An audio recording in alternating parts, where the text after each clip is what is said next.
د زنانه شرمګاه کولول یا ورله ژبه وړل یا سړی راپاڅېږي زنانه اندام ښکلی یا زنانه راولېږي د سړي اندام ښکلی یا نورو لوبې ورسره کوي دا څنګه دي دا ملګری تپوس کوي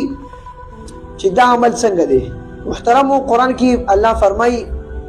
چې زه د یو شي مثال ذکر کوم نو لا یستحي ان یضرب مثلا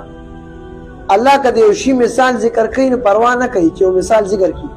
الله وایي زه حیا نه کوم حدیث کې راځي بلوغ المرام کې حدیث ته من ادله الاحکام نبی سلام له یو ښځه راغی و یا رسول الله ان الله لا یستحي من الحق الله ګوره د حق خبره نه پټوي نو ما ته هم د حق خبره واضحه او ښکاره کړه نو که چا دا عمل وکړو د زنانه سره ښکلول یا ژبه وړل یا سړی راولېږي زنانه اندام ښکلی یا ښځه د سړي اندام ښکلی دا مکروه دي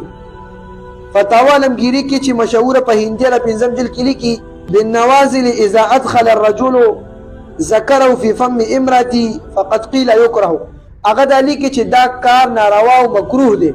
چې سړی نه راپاس د زنانه شرمګاه دې ښکلی کړي ژبه وله یوسي یا نور لوبې ورسره کوي دا مکروه دي یا ښکلول په غلطه طریقه او یا ځانه راولګي ځانه باندې سړی زور وکړي چې زما اندام به ښکلی یا به ژبه ورسره لګي یا به یې خوله کې نیسي دا ګوره سقا خبره ده ښه محترمو قرآن کې الله فرمایي